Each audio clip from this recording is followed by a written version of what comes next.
Hi. Okay. So let me move to the next slide. Okay. So hi all. Here I am. This is Jitendra Gupta. I'm currently working with Wipro as a Google Cloud architect. In this session, I'm going to talk about the data migration approaches in GCP. Okay. Before that, a bit more about me.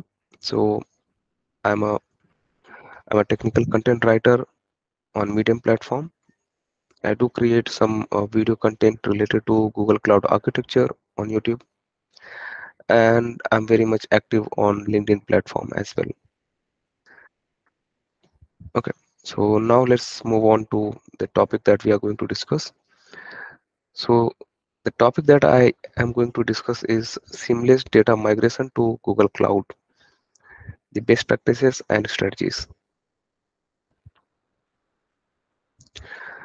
Here are the agendas. I'm going to talk about the overview of Google Cloud data migration services, planning for a migration or successful data migration, best practices for data migration to Google Cloud, and will end with the case study that I have implemented in my work.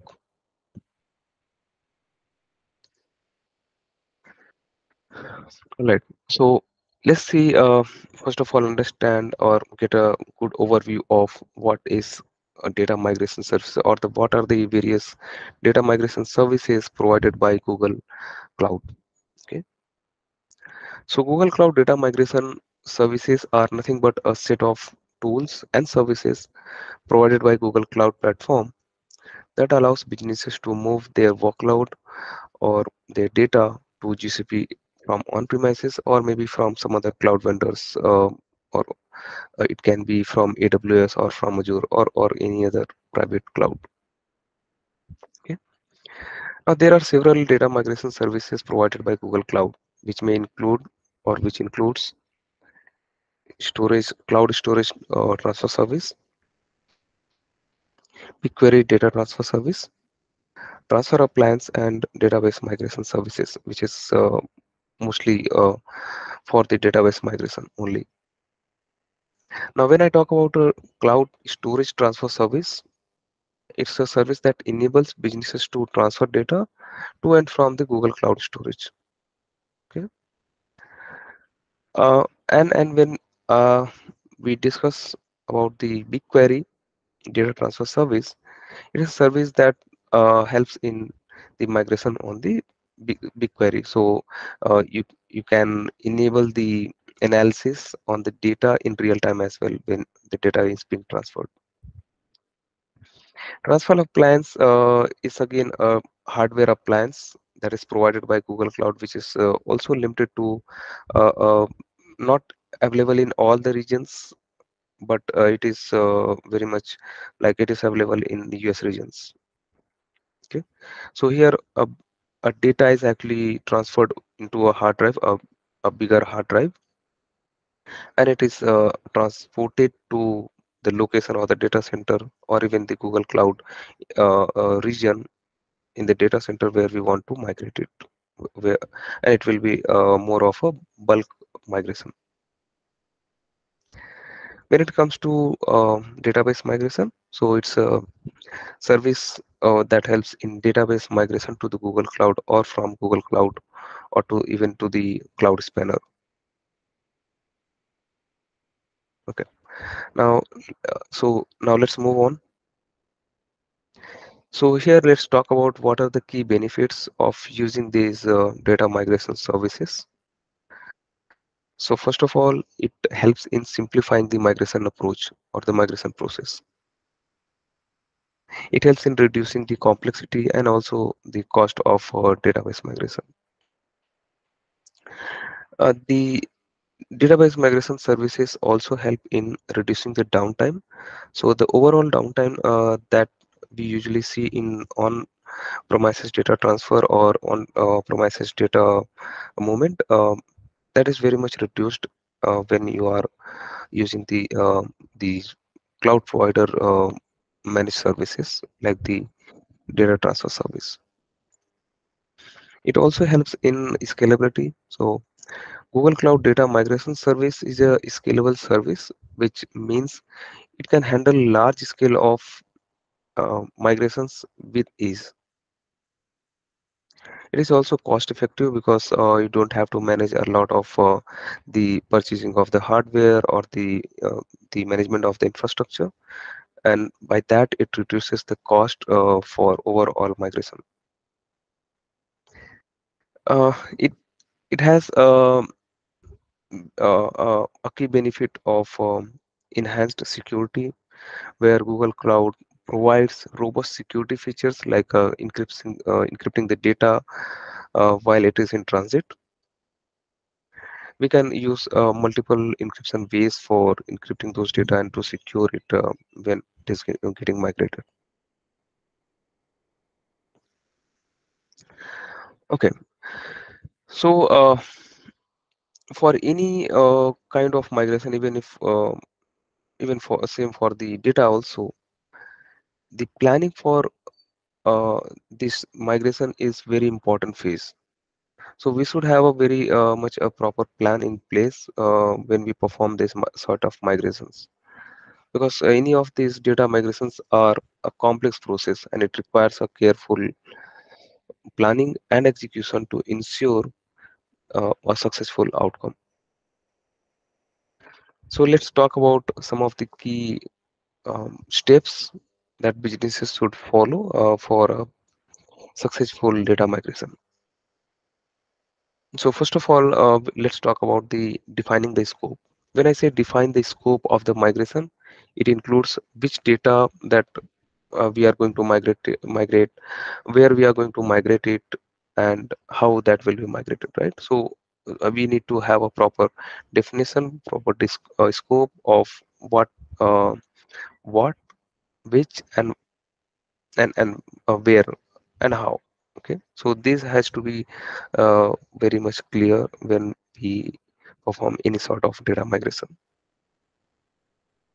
Now next comes the data assessment, or you can say the assessing the data that you are going to migrate.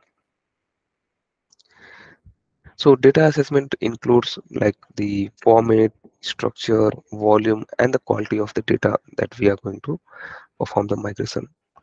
It also involves identifying and any potential data quality issues such as missing or the duplicate data,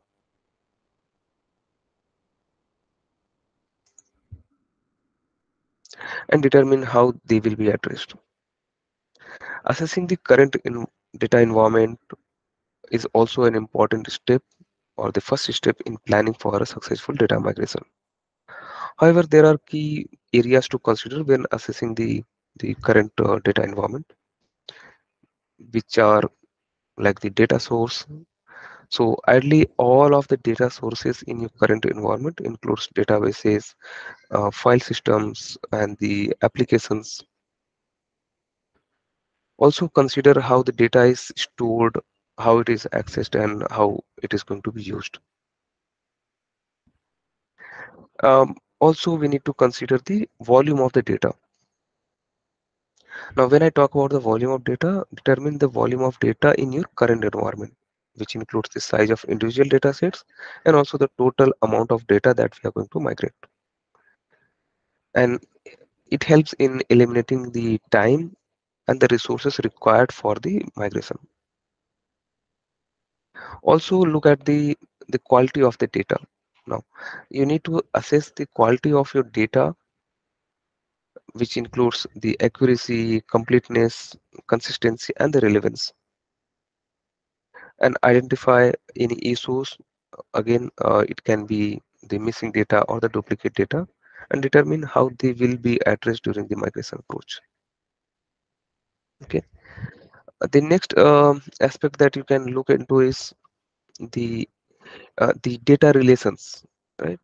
So you need to identify how the relationships between different data sets are um, in your current environment. Okay, and identify all the dependencies and the hierarchies. Also consider the assess the data security. which evaluates the security of your data, and that will include the access control, encryptions, the backup and the recovery processes, and identify all of these data security risk and determine how they will be uh, migrated during your migration approach.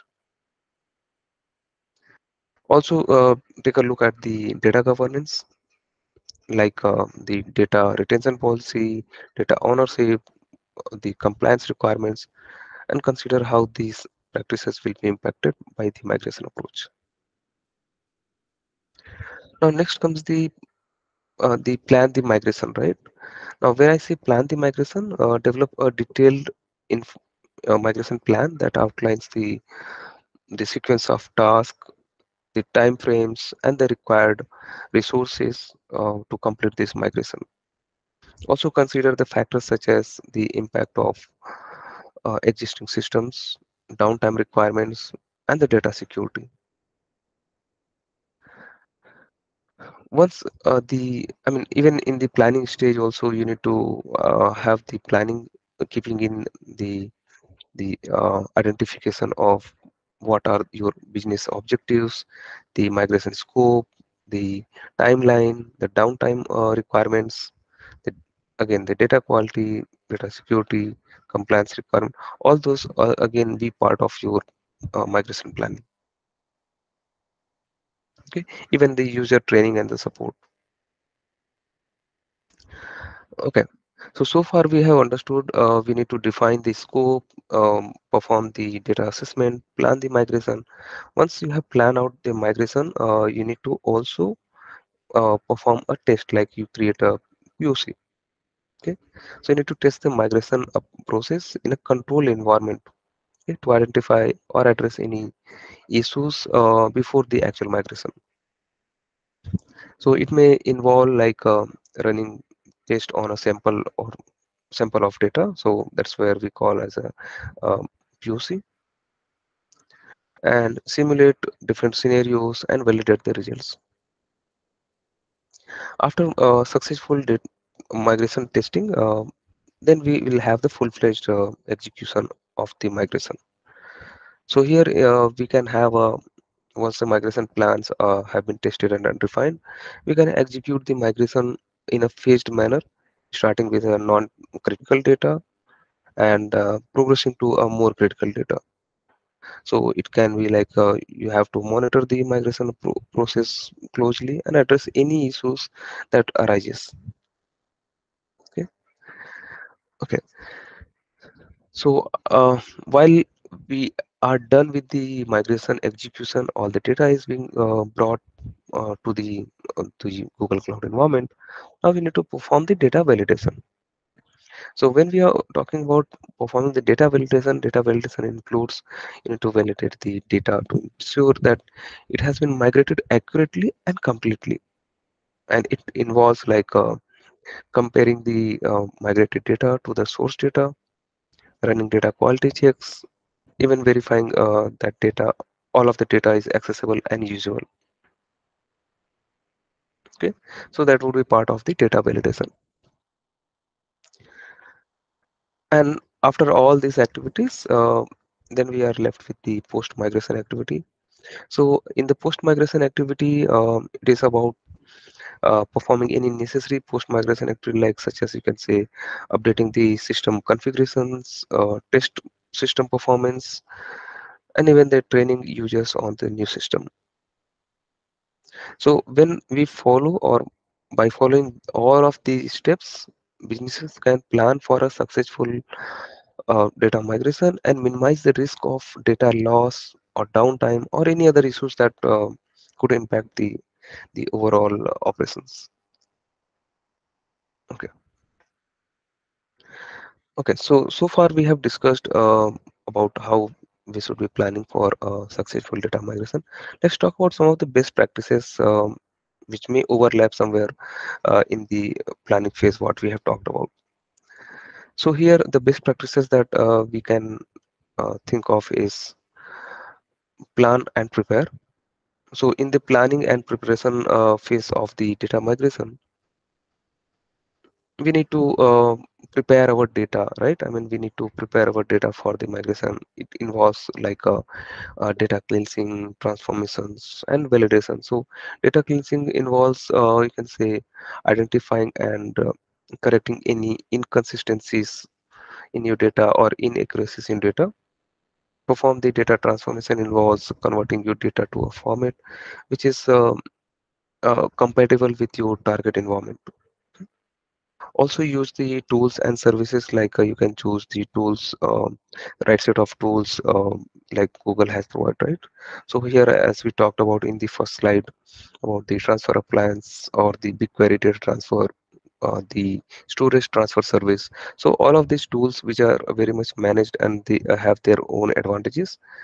If you use those services or tools, that will be more beneficial, or even it's a more recommended due to those scenarios. Also look at the security aspect of your data. Depending on the type of data that you are going to handle, you need to have the proper set of security encryptions done in the data. You need to have the data loss prevention kind of scenarios covered. Okay, so all those will come as part of the securing your data. Next come the testing and the validations. So as we talked in the previous slide, we need to perform all testing and validate the data once it is during in the initial phase. We can perform some sort of testing on the data to ensure before even we migrate the data, and we need to perform the validations once the data is completely migrated. Also ensure the cost optimization. So here there are a few best practices that you can implement. You can ensure um, the data is kept in a region where it is going to be used most of the time, and it can be also backed up in a different region for the backup and DR activity, which helps in more of the cost optimization. You can also perform the pattern analysis for the data. So based on the pattern that it is going to follow, like how frequently we are accessing the data, based on that you can move the data to a different classes, storage classes. It can be either the standard class, nearline, or cold line, or maybe the archive class. Last comes the monitoring and the optimize the performance. So when I say monitoring and the optimization of uh, the performance, here we are talking about the regular checks that we can have on the data. We can see in the cloud monitoring dashboard how much data we are receiving on daily basis. If it is going to be uh, a batch data, we can easily get that update every 20 hours, which is usually that is where I have identified that that is when the data is being processed completely. So you need to monitor it, and based on that, again you can take some of the create some of the alerts, or you can have additional loops in place which will help you in optimization. Now, so far we have discussed what are the different database migration approaches, what are the how you can plan the successful migration, and also we talked about some of the best practices. Now let's focus on a use case that I had implemented in one of my assignment, and I have also produced you can say medium article on the same. So let's talk about the problem that I had in my hand, right? So the problem statement goes like that. So we had a requirement to migrate to 40 TB of data from the Pandora. Pandora is a service or third-party tool which was present in the on-premises. So I had to migrate the Pandora data from Pandora to the Google Cloud Storage and stop using the Pandora after the migration. Okay. Now Pandora is a appliance that is installed on-premises data center to receive the files from on-premises applications and compress it, save them in AWS S3 bucket in its own proprietary format.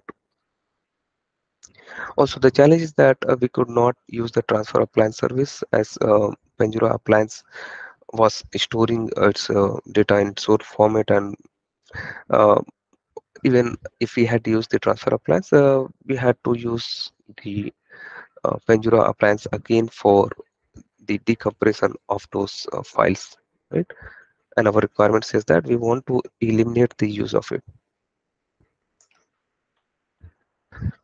So here is the solution architecture that I implemented.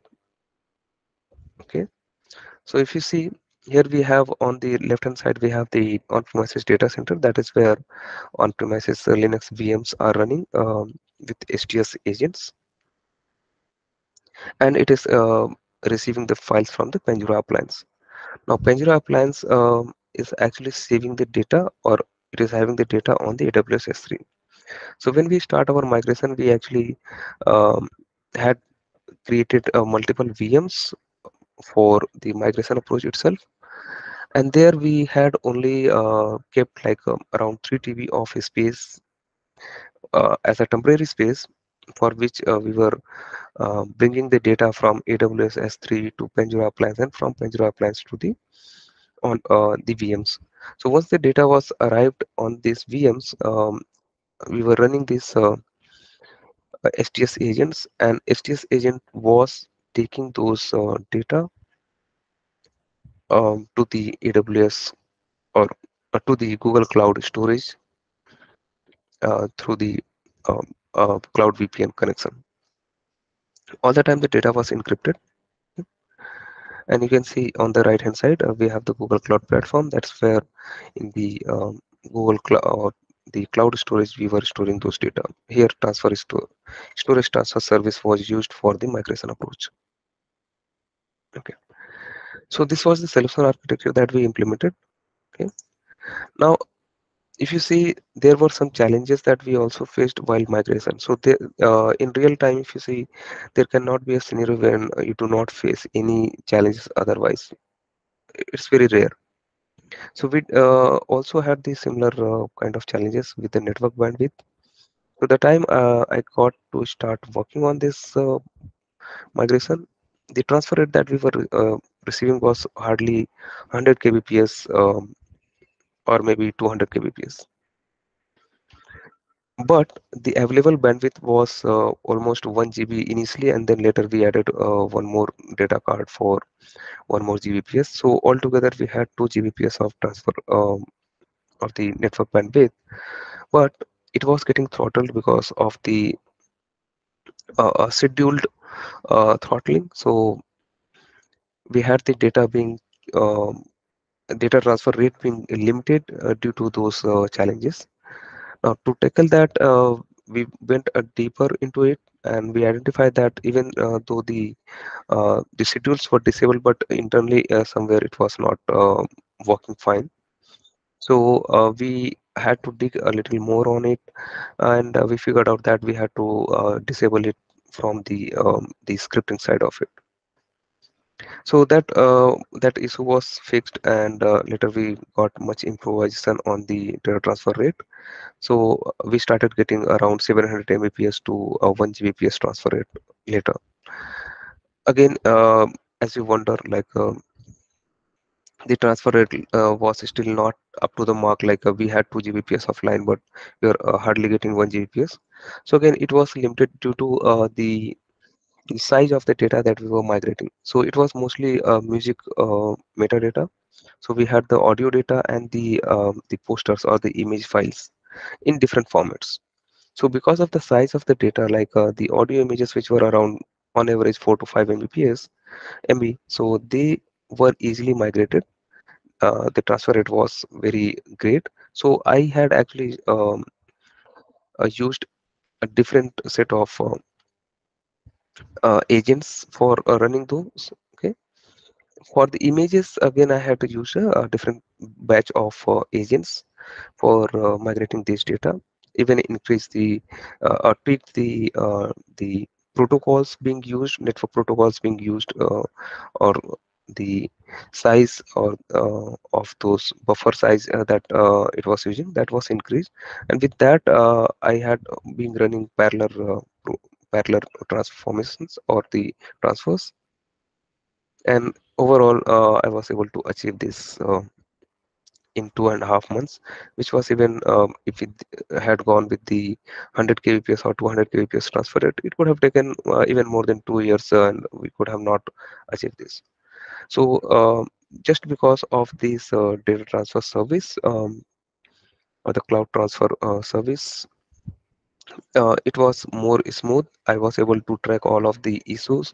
I was able to look at some of the logs where I can see at times the transfers were failed, and I could restart those transfers without any concerns. Okay, so that was all about the the um, scenario that I wanted to cover. Now, before I conclude my talk, so here are the two books that I want to recommend for anyone who wants to have a jump start on the Google Cloud environment. One would be a Google Cloud Platform All-in-One Guide, which is written by one of my colleague, and even I had contributed a bit on some of the chapters. It is good for college-going students and also those who are very much in their initial stages of learning GCP. The next book is Visualizing Google Cloud by Priyanka Wargadia ma'am. So this book is more of a you can say a quick handy book for someone who is already working on the environment. They have good knowledge of all of the services and they want to have a quick overview on it. So for them, it will be much beneficial. Thank you. So for any questions, you can reach out to me directly on LinkedIn, Face, or even the uh, Twitter. So those two places I am easily available. Thank you.